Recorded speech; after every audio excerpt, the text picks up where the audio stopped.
বুবলি আপুর প্রসঙ্গে যেটা আপনি বললেন যে ওনার সাথে কাজের জায়গাটা আমার খুবই প্রফেশনাল। আমি সবসময়ই বলি যে আমি কখনোই অতীত ভুলে যাই না। আমরা এই ৩ জন মিলে ঢাকার বাহিরে, বাংলাদেশের বাহিরে অনেক শো করেছি যেগুলো সাকসেসফুল। বিজনেস যারা করছেন তারাও একেক সময় আর্টিস্ট বদলে কাজ করতে পছন্দ করেন। আমরা তো শুধুমাত্র আর্টিস্ট, তো আমরা চাইলেও কিন্তু বলতে পারি না যে আমার ভাইকে নেন বা আমার বোনকে নেন। আমাদের এই ছোট্ট জীবনে ঘৃণার জায়গাটা অনেকই কম রাখা উচিত। সোশ্যাল মিডিয়াতে দেখা যাচ্ছে যে সব সময় দেখা যায় যে দুটো গ্রুপ, দুটো ফ্যান ক্লাব এরকম কাজ করে, কিন্তু আমরা কাজের জায়গা থেকে কখনোই কিন্তু এরকম মনে করি না। তাদেরকে জাস্ট অ্যাজ আ চিত্রনায়িকা ট্রিট করি। এবং বুবলি আপুর প্রসঙ্গে যেটা আপনি বললেন যে ওনার সাথে কাজের জায়গাটা আমার খুবই প্রফেশনাল। কাজের বাইরে ওনার সাথে আমার কোনো কথাই হয় না এবং ওনার সাথে আমার অল্প কিছু কাজই হয়েছে।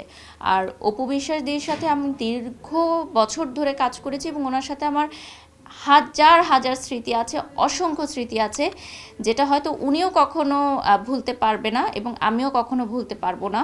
আমরা কাজ করব কত বছর সেটাও জানি না, বা কত বছর আমরা বেঁচে থাকবো সেটাও কিন্তু কেউ জানে না, কিন্তু এই স্মৃতিগুলো সবসময় চোখ বন্ধ করলেও মনে পড়ে, চোখ খুললেও মনে পড়ে।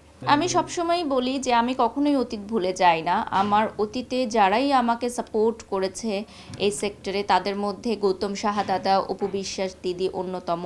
এছাড়াও আমাকে অনেক সিনিয়র আর্টিস্টরা অনেকভাবে সাপোর্ট করেছেন, কিন্তু আমরা এই ৩ জন মিলে ঢাকার বাহিরে, বাংলাদেশের বাহিরে অনেক শো করেছি যেগুলো সাকসেসফুল এবং এই জুটিটাকে মানুষ পছন্দ করে, গ্রহণ করে এবং এখন পর্যন্ত আমাদের অনেক বেশি কাজের রিকোয়েস্ট আসে। তো ইনশাল্লাহ আবারও হয়তো কাজে দেখা যাবে। আসলে অভিমানের কোনো জায়গা নেই। দেখা যায় যে মানুষের এক এক সময় এক এক ধরনের ইচ্ছা জাগে, বা বিজনেস যারা করছেন তারাও এক এক সময় আর্টিস্ট বদলে কাজ করতে পছন্দ করেন। তো এটা আসলে অর্গানাইজাররা ঠিক করেন যে কখন কাকে নিয়ে কাজ করবে। আমরা তো শুধুমাত্র আর্টিস্ট, তো আমরা চাইলেও কিন্তু বলতে পারি না যে আমার ভাইকে নেন বা আমার বোনকে নেন, তাহলে তো মিডিয়া অঙ্গনটা আত্মীয় স্বজনেরই হয়ে যেত, তাই না? ডেফিনেটলি উনি বাংলাদেশের একজন সুপারস্টার এবং আমি সবসময় বলি উনি আমার একজন আইডল। উনি একজন আইকনিক লেডি, পাশাপাশি উনি একজন মা। তো আমি আমার সকল ইন্টারভিউতেও বলেছি, এখন যে আমি অন্যরকম কথা বলবো এরকম না, ভালোবাসার জায়গাটা সবসময় থাকবে এবং আমি সবসময়ই চাই যে যে যেখানেই থাকুক সুস্থ থাকুক, কাজ করুক, বেশি বেশি কাজ করুক, ভালো ভালো কাজ করুক, কারণ কাজ যেই করুক না কেন আমাদের ইন্ডাস্ট্রির মানে ভালো হচ্ছে, এটাই আমি চাই সবসময়।